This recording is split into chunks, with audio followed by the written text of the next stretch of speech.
Hello friends, welcome back to Dainik portal. Friends, आज का video है आरआरबी एम्प्लॉयज के लिए।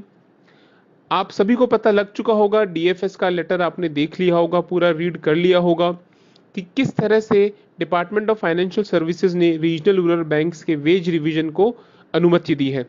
साथ ही एरियर से रिलेटेड जो भी इसमें इशू है, इससे रिलेटेड जो मैंने पिछला वीडियो बनाया था उसमें मैंने बताया था कि एरियर को देने में काफ़ी देरी करी जा रही है। जो पहला इंस्टॉलमेंट एरियर का होगा वो जनवरी मार्च 2022 में दिया जाएगा और उसके 6 महीने बाद में दूसरा एरियर दिया जाएगा, यानी कि लगभग लगभग पूरे 5 साल इंतजार करने के बाद में ग्रामीण बैंकों के कर्मचारियों एवं अधिकारियों को एरियर का भुगतान किया जाएगा, जो कि बिल्कुल एक नाइंसाफी है, बिल्कुल एक गलत बात है।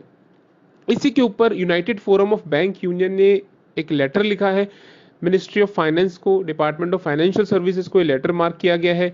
इस लेटर के अंदर क्या क्या इंफॉर्मेशन दी गई है वो मैं आपको भी शेयर करने वाला हूं। साथ ही लेटर में जो एनआईटी और सुप्रीम कोर्ट का जजमेंट का एक जिक्र किया गया है, उसके अंदर क्या इंफॉर्मेशन है, क्या हुआ था उसके अंदर, वो भी मैं आपको बताने वाला हूं।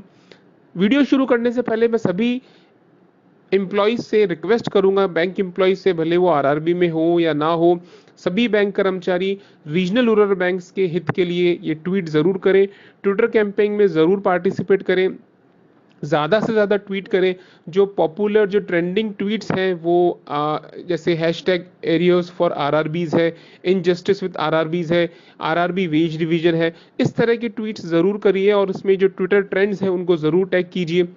ज़्यादा से ज़्यादा टैग करेंगे, ज़्यादा से ज़्यादा ट्वीट करेंगे तो इसका एक अच्छा असर पड़ेगा, क्योंकि आजकल बैंक यूनियंस ने भी मान लिया है कि ट्विटर के थ्रू बहुत ही सही रहता है और जो अपनी आवाज़ है वो ज़्यादा से ज़्यादा लोगों तक पहुंचती है, क्योंकि आप डायरेक्ट अपने ट्वीट करके जो भी अपनी इंफॉर्मेशन, जो अपनी आपत्ति है, वो सीधे आप टॉप लेवल तक उनको मार्क कर सकते हैं, डिपार्टमेंट ऑफ फाइनेंशियल सर्विसेज को टैग कर सकते हैं, यहाँ तक कि फाइनेंस मिनिस्टर को भी टैग कर सकते हैं और अपनी बात वहां तक पहुंचा सकते हैं।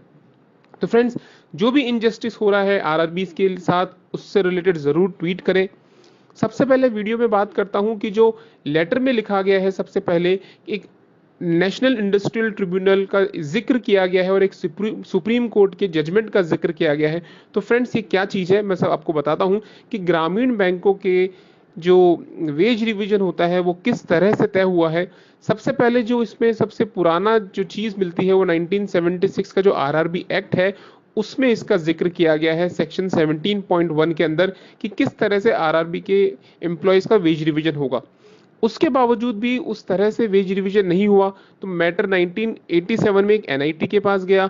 एनआईटी, जिसे जस्टिस ओबिल रेड्डी ट्रिब्यूनल भी कहा जाता है, और उसके अंदर भी फाइनली फिर 2001 में जो सुप्रीम कोर्ट का जजमेंट हुआ, उसमें ये सब चीजें क्या हुआ है मैं आपको डिटेल में बताता हूँ।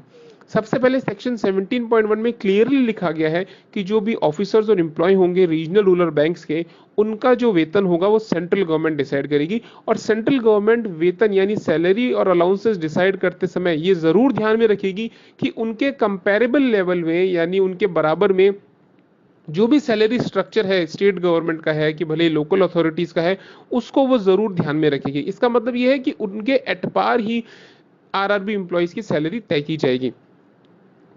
उसके बाद में मतलब एक्ट में सेक्शन होने के बावजूद भी आरआरबी एम्प्लॉयज की जो सैलरी थी वो नेशनलाइज बैंक्स के एटपार नहीं रखी जा रही थी।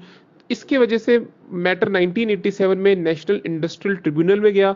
नेशनल इंडस्ट्रियल ट्रिब्यूनल ने एक अवार्ड दिया, यानी एक ऑर्डर पास किया कि जो भी रीजनल रूरल बैंक्स हैं उनके एम्प्लॉयज का जो पे स्केल होगा, सैलरी होगा, वो बिल्कुल नेशनलाइज बैंक्स के एम्प्लॉयज के बराबर होगा।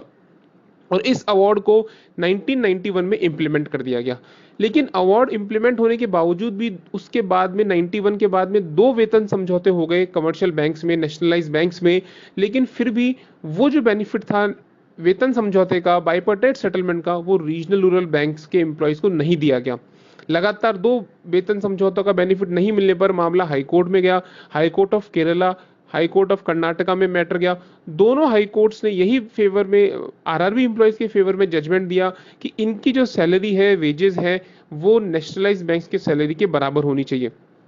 उसके बाद गवर्नमेंट ऑफ इंडिया ने एक special leave petition supreme court में दायर कर दी और उसके बाद जब मैटर सुप्रीम कोर्ट में गया तो 31 जनवरी 2001 को वहां सुप्रीम कोर्ट का एक जजमेंट आया और उसके बाद में ये सारा जो ये लड़ाई थी वो खत्म हुई और रीजनल रूरल बैंक एम्प्लॉयज की जीत हुई। इस जजमेंट में सुप्रीम कोर्ट ने क्या कहा? सुप्रीम कोर्ट ने क्लियरली कहा कि the employees and officers of the regional rural banks ipso facto would be entitled to the revision of their wages. मतलब जजमेंट आप रीड कर सकते हैं। इप्सो फैक्टो का मतलब ये है कि डायरेक्ट कॉन्सिक्वेंसेस, यानी कि अगर कमर्शियल में जो नेशनलाइज बैंक्स है उनका जो भी बाइपर्टाइट सेटलमेंट होगा वो सीधे डायरेक्टली कॉन्सिक्वेंट होगा आरआरबी एम्प्लॉयज और ऑफिसर्स के वेज रिवीजन पे। यानी कि सरल भाषा में कहे तो जो वेतन समझौता नेशनलाइज बैंक में लागू हुआ है वैसा का वैसा ही डायरेक्टली आपको आरआरबी एम्प्लॉयज और ऑफिसर्स को देना है। उसके बाद ये मैटर खत्म हुआ और तब से जो भी बाइपर्टाइट सेटलमेंट के अंदर वेतन समझौता जो भी तय किया जाता है वही का वही रीजनल रूरल बैंक्स के अंदर इंप्लीमेंट किया जाता है। हालांकि उसके अंदर भी गवर्नमेंट ने अदर अलाउंसेस का एक पॉइंट बनाकर ये रख लिया कि पे स्केल और HRA, DA, city compensatory allowance, special allowance तो हम एज इट इज दे देंगे, लेकिन कुछ जो अदर अलाउंसेस हैं वो जो आरआरबी बैंक है वो अपने स्पॉन्सर बैंक के साथ में तय करेगा कि उन्हें ये कुछ अदर अलाउंसेस देने हैं कि नहीं देने हैं। फ्रेंड्स, अब बात करते हैं आगे लेटर की। लेटर के अंदर जो जिन चीज से आपत्ति है उसको clearly United forum of bank union ने कहा है कि आपने जो अपने लेटर में लिखा है, यानी डीएफएस के जो लेटर में लिखा है कि जो एरियर्स 2 किश्तों में दिया जाएगा और जो भी नए अलाउंसेस और बेनिफिट जो 11 बीपीएस में आए हैं उनको बाद में कंसिडर किया जाएगा आरआरबीज की रीस्ट्रक्चरिंग के बाद में। और इसके अलावा जो पार्ट 2 अलाउंसेस हैं जो एज इट इज एप्लीकेबल नहीं होते आरआरबी, वो कंसिडर किए जाएंगे। जो आरआरबी का स्पॉन्सर बैंक है वो कंसिडर करेगा तो हम देंगे। तो ये जो 3 अलग अलग बातें लिखी गई हैं इस लेटर में, इससे रिलेटेड यूनाइटेड फोरम ने अपनी एक आपत्ति जताई है और समझाया है कि आरआरबी जो बैंक्स हैं वो सभी अच्छे से काम कर रहे हैं, सभी ऑपरेटिंग प्रॉफिट में है। साथ ही नेशनल इंडस्ट्रियल ट्रिब्यूनल का भी अवार्ड है, सुप्रीम कोर्ट का भी ऑर्डर है, आरआरबी एक्ट के अंदर भी इसका प्रावधान है। तो आरआरबी एम्प्लॉयज और ऑफिसर्स को वही का वही वेज रिवीजन एक्सटेंड कर देना चाहिए ताकि वो भी एक हाईली मोटिवेटेड रहे। क्योंकि अगर आप काम वही करेंगे लेकिन उसके बाद में वो सैलरी अलाउंस नहीं मिलेगी तो वो उन्हें एक तरह से निराश करता है, डिमोटिवेट करता है।